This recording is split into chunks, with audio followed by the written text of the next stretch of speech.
live, laugh. How's it going, everybody? My name is Daniel. And I'm Christian. And we are joined by the Frank Sinatra of the Spanish Mafia, Gino Toldyuso Rivera. Did I get that right? You got it right. A lot of people get it wrong, but you got it right, and I love it. Oh, absolutely. That's it's good to make a good first impression. Absolutely. How are you doing tonight? I'm doing wonderful. I can't complain, man. My body feels great. I just got out of training. Yeah. Just taught some students some stuff.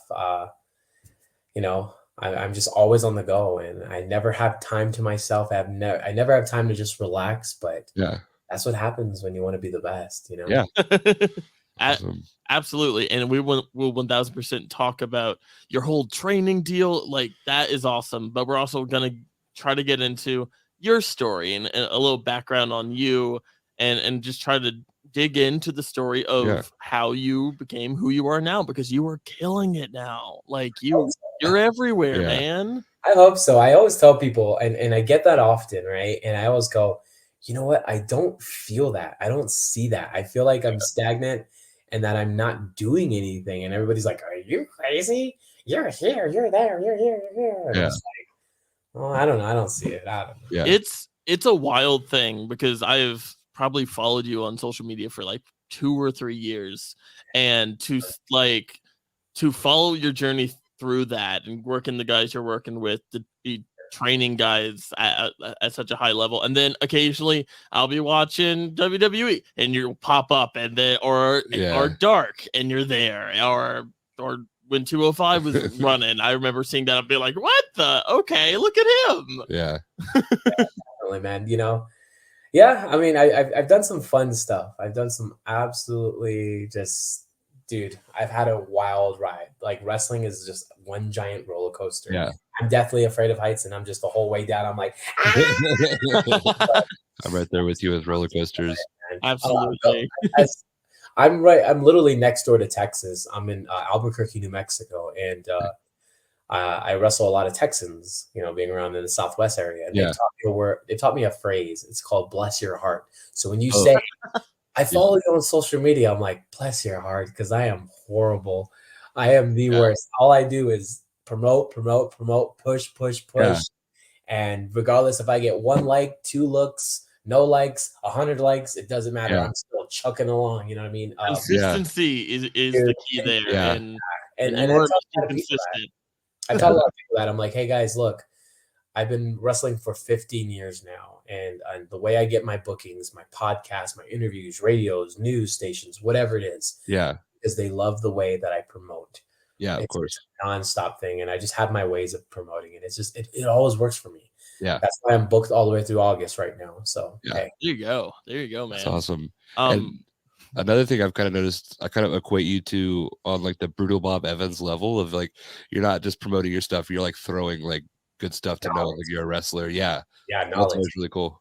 Yeah. It's good to pass it down. I can't take this stuff when I die, right? I've got to give it back to somebody, and there's been a lot of helpful people on my journey who have given me gems and stuff that I was like, sure, I heard you, but I'm not using it.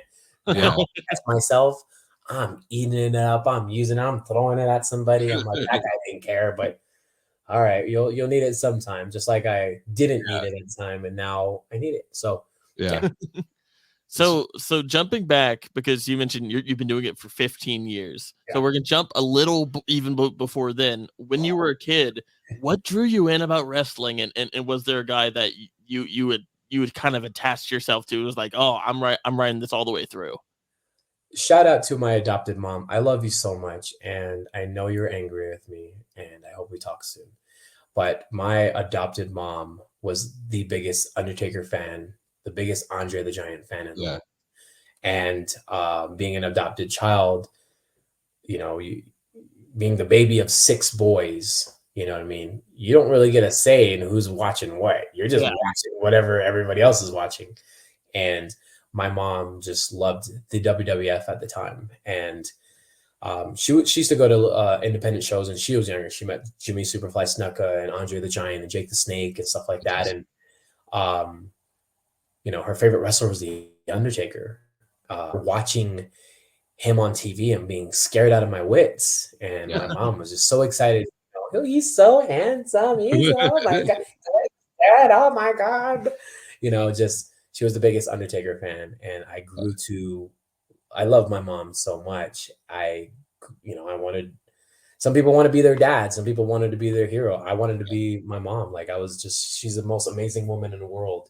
And when Undertaker would grace the screen, it made her excited, and I just loved the Undertaker. So I mean, can't really see it, but there's a little Undertaker somewhere right there. There you go. So Undertaker's been the guy for me, for her, for my family. Yeah. Till this day, we are the biggest Undertaker fans. When you think of the Undertaker, which era pops into your head? Oh, like for me? Yeah. Obviously, my favorite is his 1996 purple gloves. Yeah. Undertaker, bad, just like the whole. I was gonna curse there. Badass all day. You know what I mean? Like that. I just recently put online that my favorite rival at the time. Of all time is Mankind versus Undertaker in 1996. Boiler Room Brawls, Buried Alives, just everything. Undertaker is the greatest wrestler in the world to me. Yeah, for sure. I started watching wrestling in like 2005, and he legitimately gave me nightmares. I was probably in middle school, and I've talked about it on the podcast before, but I legitimately had nightmares that I had, not that I had like he was going to kill me, but that I had to wrestle him. So I was like, suddenly a wrestler, and it's like, oh, you have to fight the Undertaker, and I'm just like, I'm gonna run across the country now.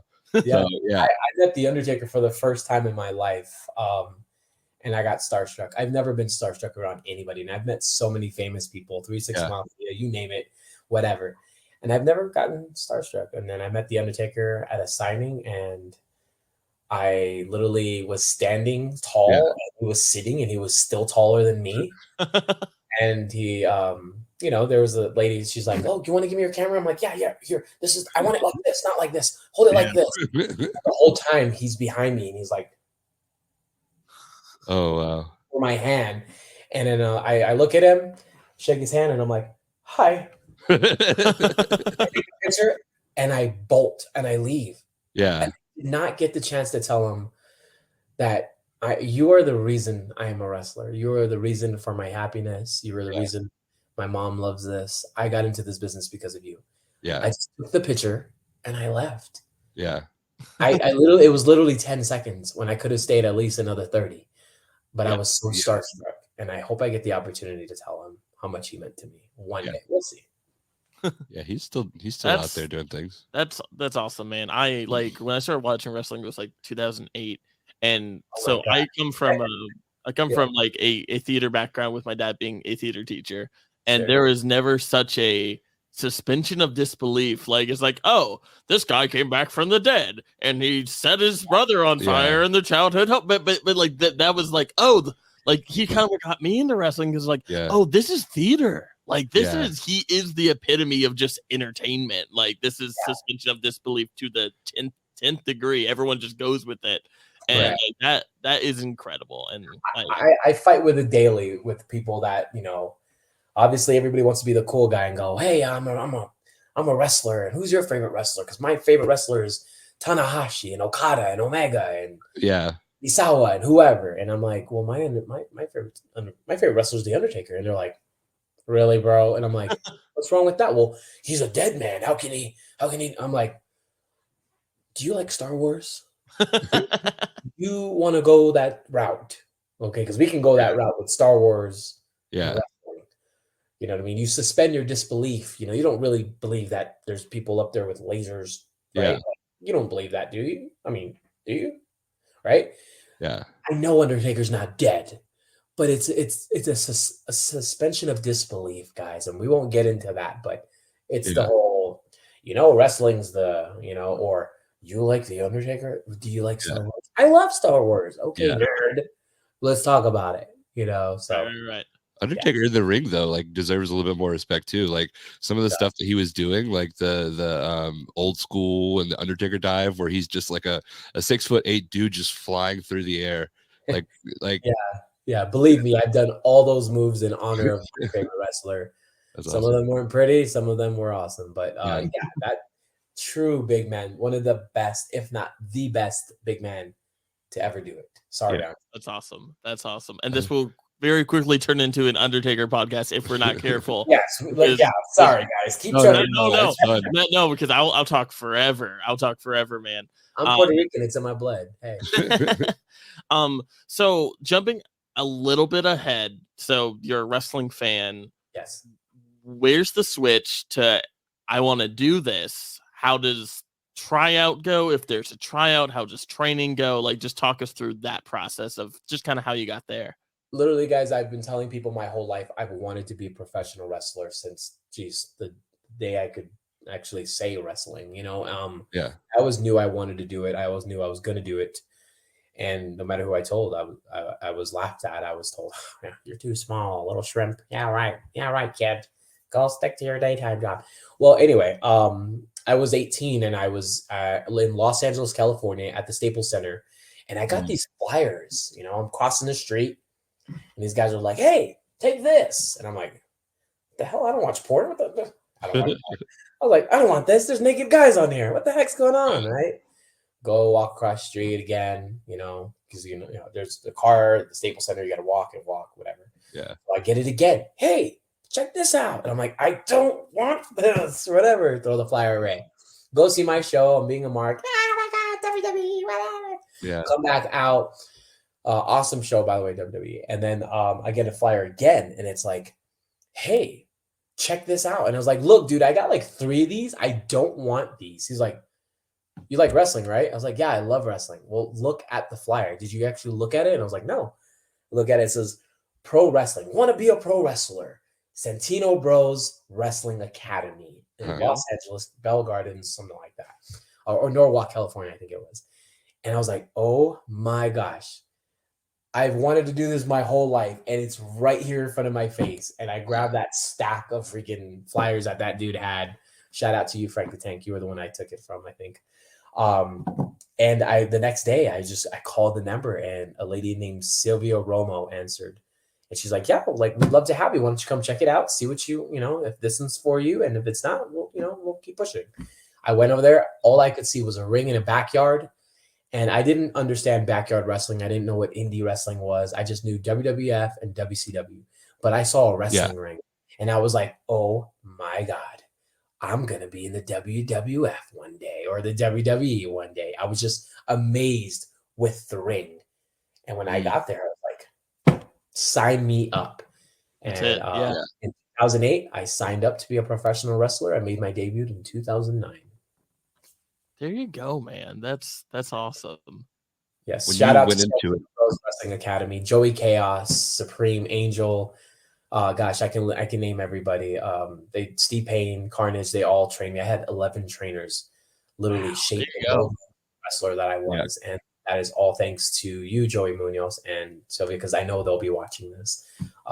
Since I was wrestling, guys, check them out in Los Angeles.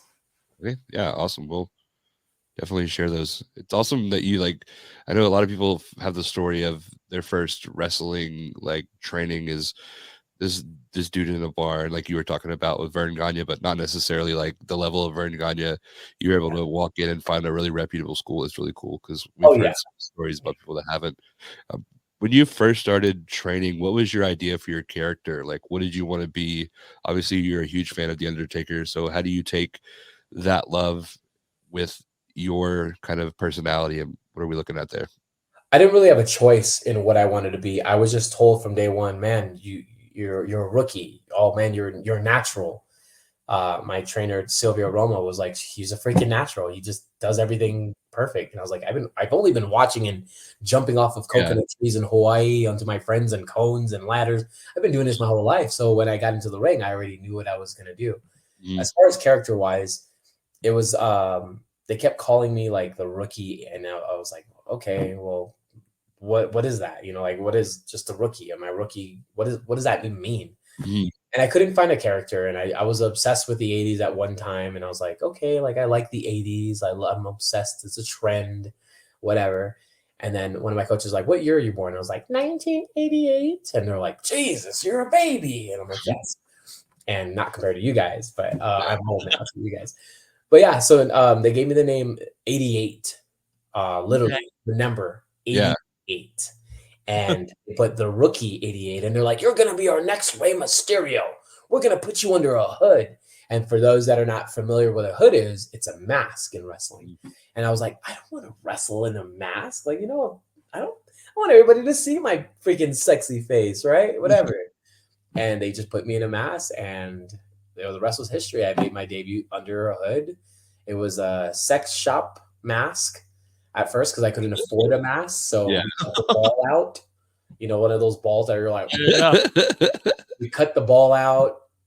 It was a black mask. It was horrible. Every time I'd wrestle, it'd just be like, like it moved. Yeah. The worst mask ever. And I bought these tights that were like $65 on eBay, and it was sex like slave tights. And I didn't have I was a broke kid. Yeah. That's how I got my gimmick. And it was just, I came out to the worst music. It was like, I just can't get enough. I just can't get enough. I think it was Depeche Mode. Yeah. It's the worst theme, worst mask, worst gear, and definitely not what I wanted to be as a character. But I made it work. That's what we do.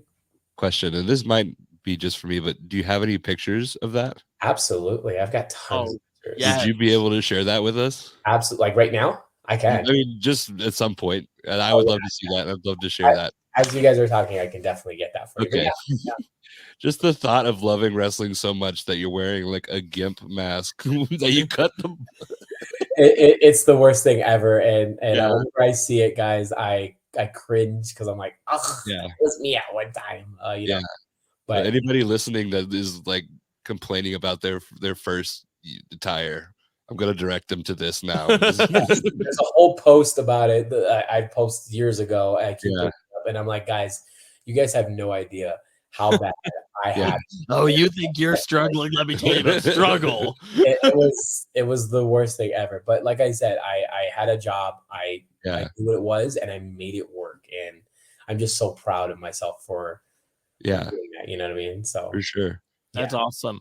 So again, as we jump through this timeline, I want to jump ahead a little bit to the first time you got to be an extra. For the first time you got to do, I don't know if that was a WWE spot or how that worked, and just kind of talk us through that first day. Gosh, so I got an opportunity to be a WWE extra with, at the time was the Rosebuds. Do you guys remember him? Adam Rose, Adam Rose, yeah. This is when he was on his way out, and he was unenthusiastic about like just having people around him. He knew he was on the out, so he was just like, "All right, guys, we're going to go to the ring, and we're just going to throw your hands up, and you're going to, catch me as I fall, and every time I get bumped, you cheer, and that's it, guys. We're gonna go through it one time, and then that's it, and have a good day, and enjoy this whatever you guys will call this." And I was like, okay. And I'm like, I'm freaking excited. I'm here at the WWE. What the heck? How cool is this? And this was, I believe, in 2015 or 14, one of them. And I just remember showing up to the Staples Center, exactly where I got the flyer to be a cut. Wow, that's such full circle. Full circle. Exactly.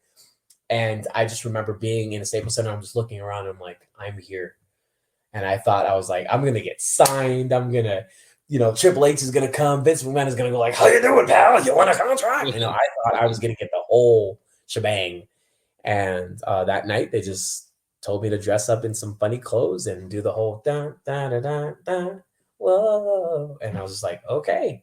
And I had a ball. It just went by so fast. I saw all of my favorite stars, all of my favorite wrestlers growing up, young, old, new. It was a blast. And I just remember the night going by so quick, and then sitting in my car after the show, and everybody left the parking lot, and I'm still in the parking lot, and I'm just like, oh, wow, like my dream came true. But my dream didn't come true because I've never wrestled for the WWE. It was just an extra spot. But I was like, I thought I can retire. Peace out. You know what I mean? My life is made. You know what I mean? But it was nowhere near to what success I'd have going forward. So I was just extremely happy. Yeah, the Staples Centers too, which is such an iconic venue for like everything, but especially wrestling. Yes. Guys, I'm going to pause for a second because I'm going to make you guys smile. You guys ready? Yeah. Yep. Here it goes. Jesus Christ. Oh my gosh. That's amazing. Oh man, that power pose too. Forget the pose. Look at the mass. Oh my lord! Does How that say did you sex work slave in or that, not? man?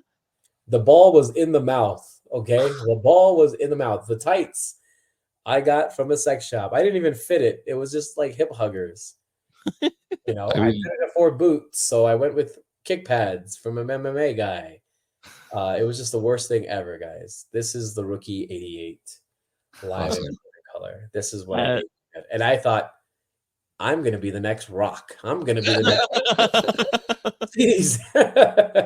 That's incredible. That's incredible. Yeah.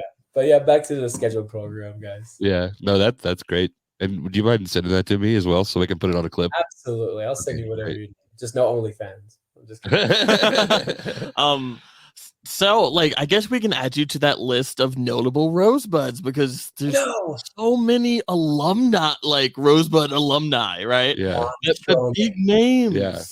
Braun Strowman was a freaking dude with us one time. I've done that. I don't even know how many times, but he was there. Yeah. That's wild. That is wild. So how did that compare to, I guess, your most recent? Oh, I guess I'll jump to the 205 live show, but because you're in that cool tag match, like you eventually do have a return match and all that on the indies in the last year or so. But like, how did that appearance relate? And I know they're jarringly different, like maybe not even comparable, but just talk us through that day and just how different that was compared to your first extra with them. I mean, from that time, I did more extra work up to that match. And one of my favorite people in the world, person in the world, his name is Steve Navajo Warrior. He's an awesome guy. I can't give you any more info on that other than that he's been instrumental in everything I've done in my career leading to the WWE, along with a guy named Ryan Katz. Shout out to those two. But Steve basically messaged me and he's like, "What you doing, kid?" And I was like, nothing. He's like, "How fast can you be in Arizona?" And I was like, tomorrow. What's going on? Are you okay? And he says, "I might have a spot for you somewhere special." And the rest was history. I knew exactly what he was talking about. Had to do some blood work and filing papers and this and that, and run around doing whatever I had to do to get that opportunity. And he told me, he goes, "Expect nothing, hope for the best." Meaning when you go there, do not expect to get used, but hope that you get used. And I'm like, I've done extra work. I'll get used, whatever, you know what I mean? And then, leading to the end of the hours of the day where the doors open, I'm like, there's nothing going on. What's going on? And sure enough, they're like, hey, you there. And I'm like, me? And it's like, you, yeah, shorty, come here. It's Billy Kidman, it's Dean Malenko, and they call me and they're like, okay, we're going to do matches. Yeah. And they gave us like a minute to call matches. They're like, you with you, you with you, you with you, you with you, and you with you. 30 seconds, a minute, 2 minutes, 45 seconds. And we're like, okay. Call our match, and all of a sudden they're like, attention, everybody. Switch partners. You two, get in the ring. And I'm like, we just called the whole match. What the hell are we going to do? And we get in the ring. Me and this guy named Evan Daniels got in there, and we rocked the house. And we were pulled out immediately, and they were like, how long you been working, kid? Dean Malenko. And I'm like, well, a couple of years. And he's just like, okay, well, do you speak Spanish? Yes. It's like, good, you're going to be working with Lindsay Dorado and the Lucha guy. Have fun. And I was like, oh my gosh, what the heck is going on? And sure enough, before you know it, I was, standing on the edge of the apron, and I'm like so nervous. I'm in a WWE ring. My dream is coming true again. Yeah. I'm the luckiest man in the world. Thank you, Steve Navajo Warrior. That is so awesome, man. And but something I found interesting about that appearance, I was talking to Daniel, but before we recorded it about it, it's one of the few times I've seen that a like independent worker didn't get to keep their name. They gave you a different name for it. I forgot about that. So they gave me a name called Corazon Delgado or Delgado Corazon or Corazon something. Means like skinny cat or skinny heart, something like that. And so, was there any thought on their end a little bit behind that? Like, was there no, a reason for it? Is it was there a rib. It was a rib or a jab or a joke at me. Yeah. I wasn't like the most fit guy, whatever, but I was skinny and I didn't have this beautiful tan that I have right there, right? I disappeared under the lights, but I just remember D. Malenko going, he has this little stupid toothpick. What's your name, kid? While he's playing pocket pool. Yeah. What's your name, kid? I'm like, Gino Rivera. And he's just like, yeah, hate it. That's not gonna go. How do you say skinny cat? And somebody gave him like Corazon Delgado. And he goes, that's it. That's your name, Corazon Delgado. He gives me one name. Yeah. They announce a different name. They flash a different name. And then the announcers call me a different name. And I'm like, is it Delgado Corazon or is it Corazon Delgado?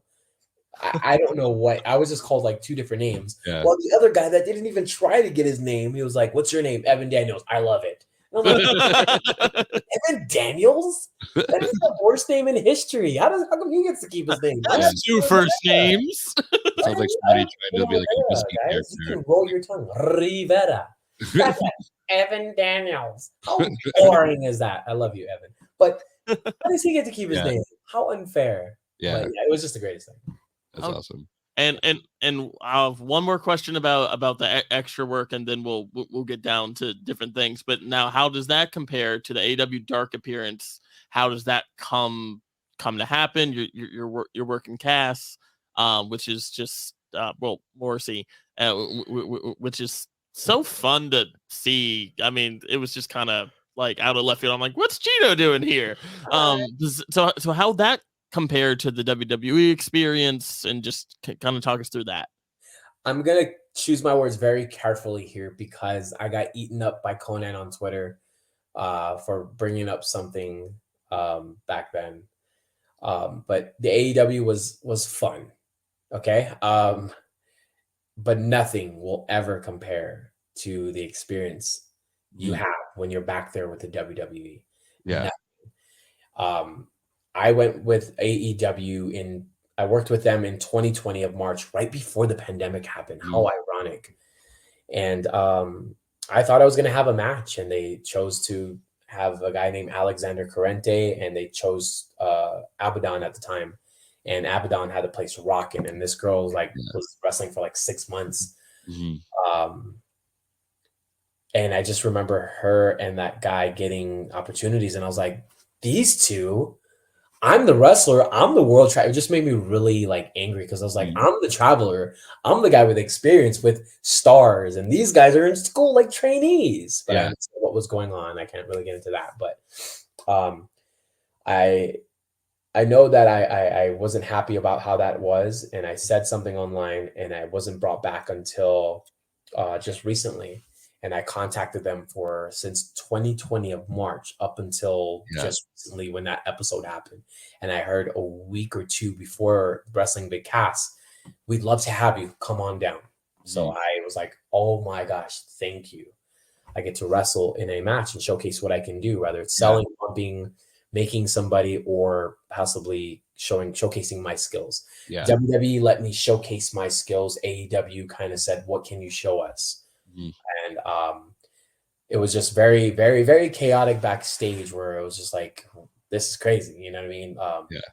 Our matches got switched around a few times, and it was great, you know, but I had ended up going from Lee Moriarty and Big Cass to being a tag team match, to my partner being away, to it being a handicap match, to Lee Moriarty being cut, to now it's just me and Big Cass. And man, Big Cass was just one of the greatest. He's such a nice guy, so humble, so underrated.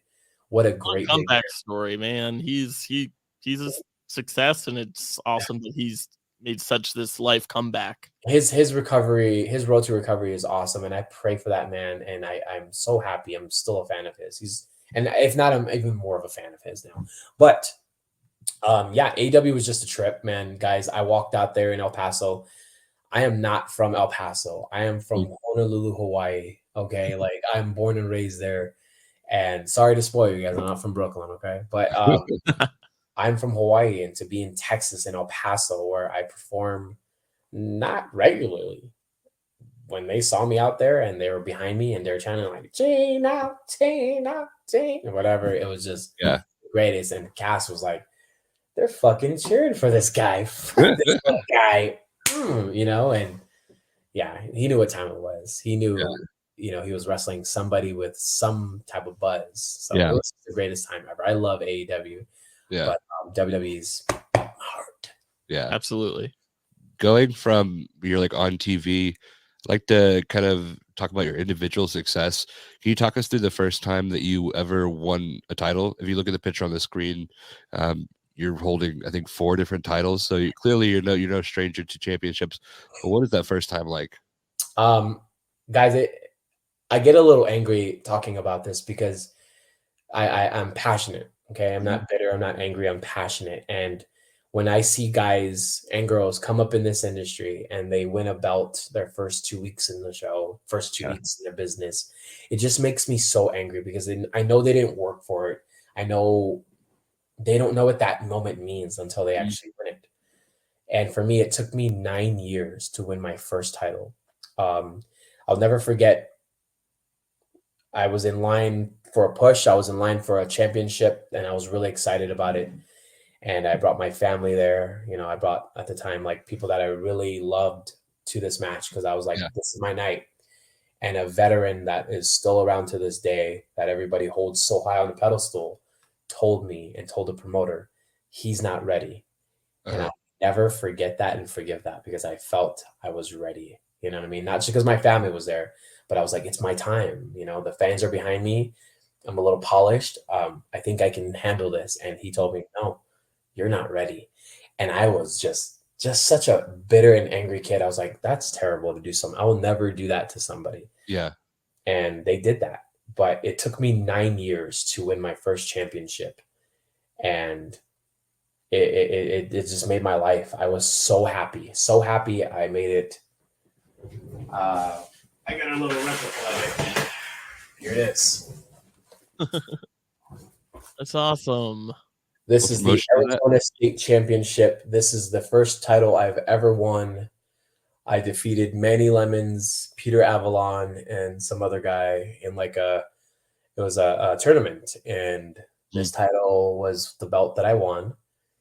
And it means so much to me because I know I worked extremely hard. I didn't start my own promotion and put a belt on me. I didn't beat my best friend. I didn't kiss ass. I didn't do anything. I literally busted my ass and traveled and made a name for myself for someone to make me the first Arizona state champion ever, where I held this title for 315 days. That means I was the best for 315 days. No one could beat me. On television, I was the man, and this belt means so much to me. And regardless of what you see there, you know, you'll see in that picture right there, I've got tons of titles. Those belts mean a lot to me, but this one right here was the one that really I couldn't stop looking at. I won it, and I left it on my my passenger seat, and I just kept driving, and I kept staring at it. I was just like, oh my God. You know, like this is mine. I worked so hard. That night I was traveling and I slept in a bank parking lot, and it was so cold. You know what I mean? I kept my car on and I had my title with me, and I was just so happy. I didn't care. And this is why this one means so much to me. So shout out to Mick Greenwood and David Marquez for seeing that I was the guy to, sorry, I threw that, but I was the guy to hold that, you know what I mean? Did you know, like, going into it? Obviously, yes, you did. But, like, how, like, soon did you know going into it that you were going to win? I got a phone call from David Marquez saying, how would you feel representing us and becoming our first ever Arizona State champion? And I was like, you sure you want me? And he's like, do you want the opportunity or not, kid? And I was like, yes. And he's like, congratulations. See you at the show.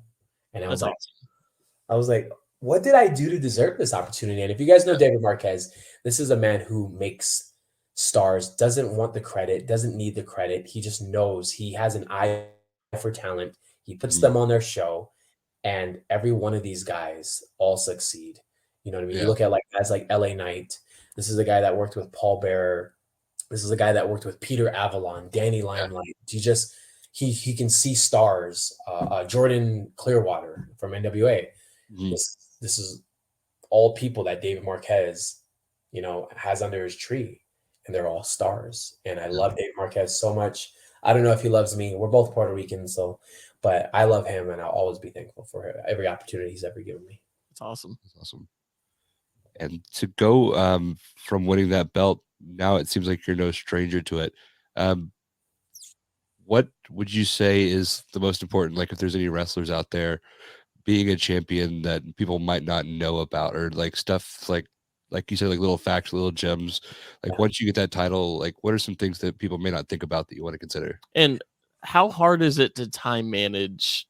Because it's a few different territories, or at least it feels like you're all over the place. Like that's a schedule.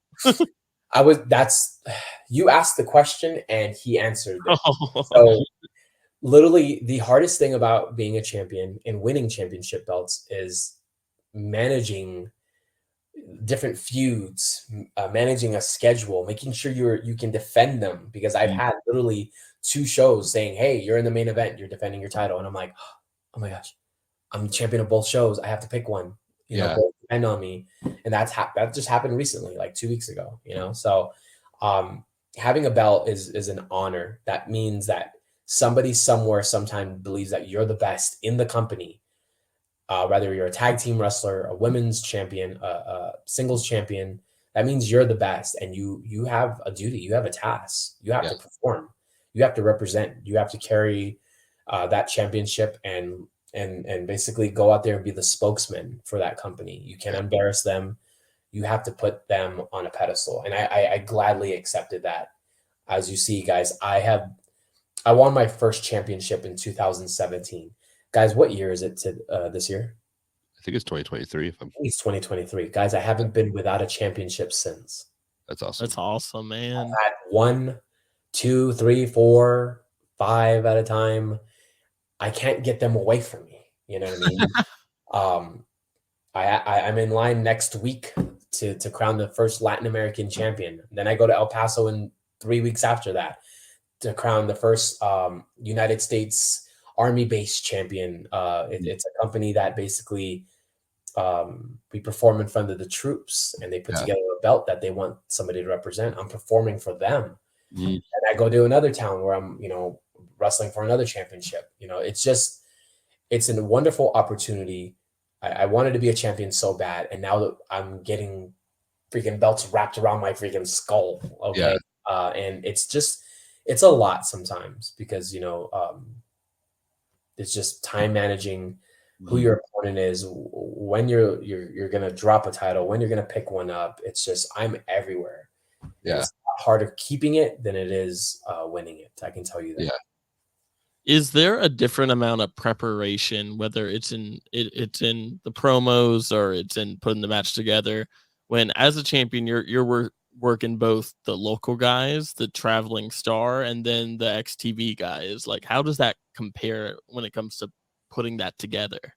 We're all human. Doesn't matter where you're from, where you're at. Everyone in the independent wrestling starts here. The WWE, they start up here. We all do this. We all do this, right? Yeah. Something gets released from the WWE, AEW, Impact, New Japan. Where do they go? Down to the Indies. Right. Yeah. Guess who's at the Indies? Hi, I'm at the Indies. Then you go up, you get signed. Hey, I'm in the WWE. You get released. Where do you go? Back to the Indies. Guys, we do all this all day. So you could say, let's say Shinsuke Nakamura tomorrow gets, released. God bless his soul, knock on wood. I hope he never does. But let's say he does. He's going back to the Indies. I'm on the Indies. He's going to be sitting in a locker room next to me. Guys, it makes no difference. We're all human. I fear nothing. I don't care how long you've been on television, how much money you made in the WWE. There's a time that Braun Strowman was on the Indies. You know what I mean? Yeah. Some wrestlers can afford it. Some wrestlers can handle it. Some wrestlers can't, and they quit. A lot of a lot of these collegiate athletes that are getting signed have never been on the indies. So when they get to the WWE and then they get released and they go, hey, you should go to the indies. Yeah, I'll try the indies. And they go, this shit ain't for me. I quit the business. Yeah. I believe those guys need to do the indies to understand the process. But like I've wrestled guys like Killer Cross, Darren Young, Chris Masters, Kalisto, you Yeah. name it, Shelly Martinez, Brian Kendrick. The list goes on and on and on. And all of these guys are humans. They just at one time were in a spotlight, and now they're not. The light is shining on somebody else. Yeah. But there's no preparation. Other than just you got to be on your game, you got to train. I train 4 days a week, Monday through Friday, 4 to 7 every single week. I wrestle Friday, Saturday, Sunday.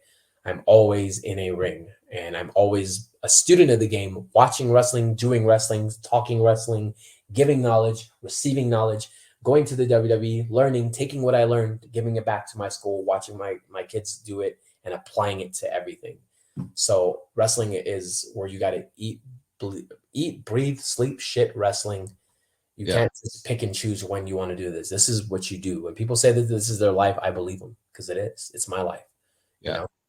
So no preparation. Just understand that people are human, and we go in there and we have a job to do, and it's to entertain fans. Yeah. Is there like an opponent that you've had that you wish that you could like go back and tell yourself as a kid, like, hey, I just wrestled this guy? No, there's not. There's just basically me standing in a ring, in a WWE ring, going, I can't believe I'm here. And me looking at a young me with figures, pictures and stuff like that, I wish I could say, hey, you keep believing because you're going to get there one day. Yeah. Versus my principals telling me I was going to be dead. And, my birth mom giving me up at 2 months old, like I wish I could tell those people that I had a dream and I accomplished it, So I'm a big believer in dreams and faith and all that. And I always tell people, keep believing, somebody somewhere believed in me. I believed in myself and I made it happen. Dreams do come true. You just got to keep working. And I know people are like, well, I've been working at it, but it's never come to me. Then you're not working hard enough. You know what I mean? So yeah, I mean, I don't have a particular person that I'm like, oh my God, I wrestled Brian Kendrick. I told Brian Kendrick, I was like, dude, hey, I used to watch you when I was like in my teenage years. And he's like, you're making me feel old. Yeah. So, but I mean, I haven't gotten into the ring with The Undertaker. I'll never get that opportunity to tell him that, But this summer, one of my idols, one of my favorite wrestlers in the world, Psychosis. Oh, wow. I'm getting in the ring with him, and I'll be That's awesome. I can tell him he was one of the guys that shaped and molded me myself. That's something I can answer your question maybe in another podcast and go, absolutely. I got to tell my idol or one of my guys, hey, you're one of the reasons why I'm in the business. So that's awesome. It's coming. You guys will know. Yeah. And to talk about the wrestlers that everybody knows, who are some wrestlers that you think more people should know? Doink the Clown, Shane Douglas, you know what I mean? Yokozuna. Yeah. These are people that shaped and molded me, you know what I mean? Like Randy Savage, Ted DiBiase. A lot of wrestlers are just like all about Okada, John Cena, The Rock, Stone Cold, Triple H. And I'm like, there's a whole freaking universe of wrestlers like Misawa, you know what I mean? Chono. Does anybody understand what they've done for our business across the ocean? You know what I mean? So many guys, but one of my favorites is I love Matt Bourne, Doink the Clown. No one talks about him. Louis Spicolli, no one talks about him. Luna Vachon, no one really cares about her anymore. I don't know why, but these are people that when people they ask me, who's your favorite wrestlers? And I'm like, I don't have a favorite wrestler other than The Undertaker, but if I have to give you a list, I'm going to tell you Luna Vachon, Shane Douglas, Macho Man Randy Savage, Ted DiBiase. These guys, you can see it in my work. You can see it in my promos. You can see it when I talk. I'm so passionate about them. I love doing the clown. You know what I mean? I love Matt Bourne. So, So when it comes to like guys you have worked with that not everyone would be aware of, just guys who should be on the general radar of wrestling fans. Are there a few of those guys that we should definitely check out? Yeah, guys like Justin Taylor, I love. He's one of the first ones that pop in my mind. Justin Taylor is amazing. He's just such a natural. He's smooth. He's very humble. He just knows where to be in the ring, knows what to say, knows how to cut a promo, knows how to wrestle. He's in shape. He's just everything you would see in a wrestler, and that man should be signed. That man should be given an opportunity. He's gotten opportunities in AEW, but like he deserves the world, and I hope he gets it. You know what I mean? So he's one of the guys that I think is awesome. There's a guy like Slice Boogie, in LA. Eli Everfly. There's a list of guys. Matt Vandergriff. Oh gosh, I can go on and on about these guys. All people I think should be elevated, should be somewhere given a chance to showcase what they can do, because they're awesome. All of them.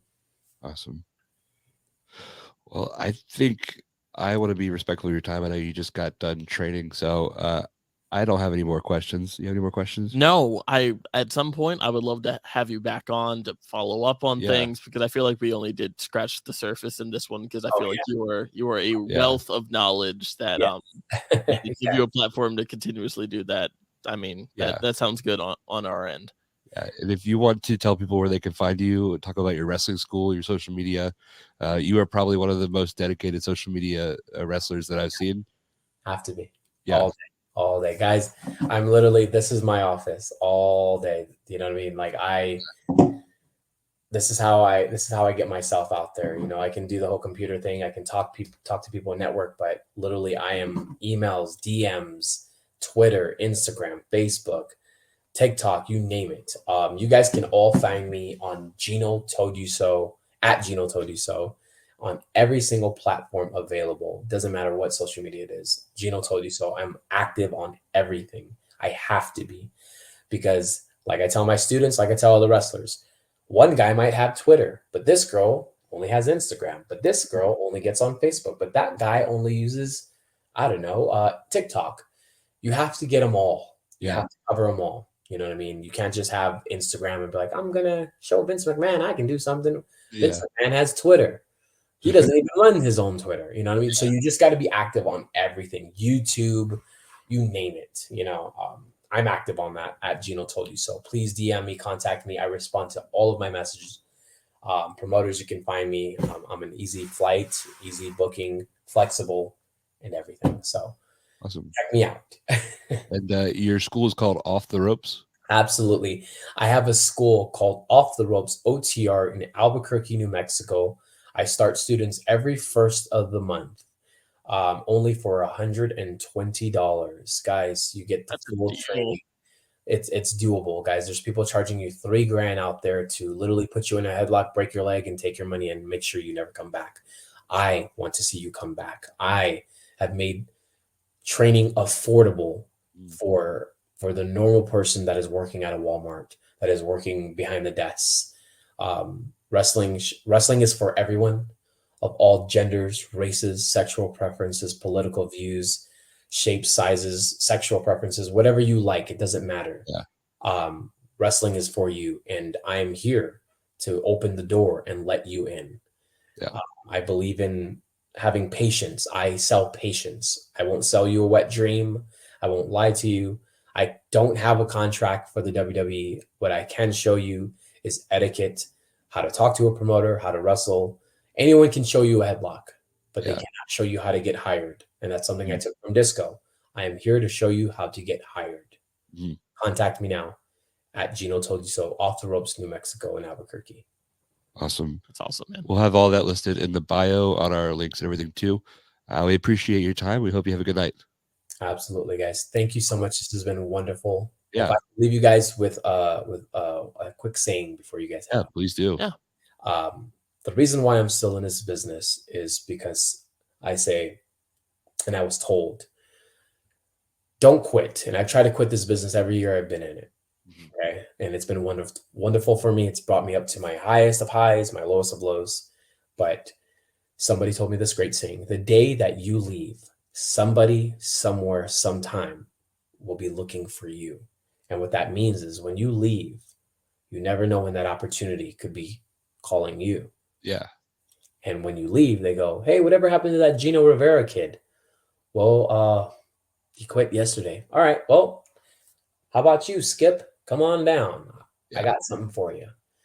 And thankfully, I didn't leave this business when I wanted to, because all these wonderful opportunities that has happened to me would have never been given to me if I left. And I'm so grateful that I'm still here and I'm continuing my career, my journey. So that's what I want to leave you guys with. Awesome.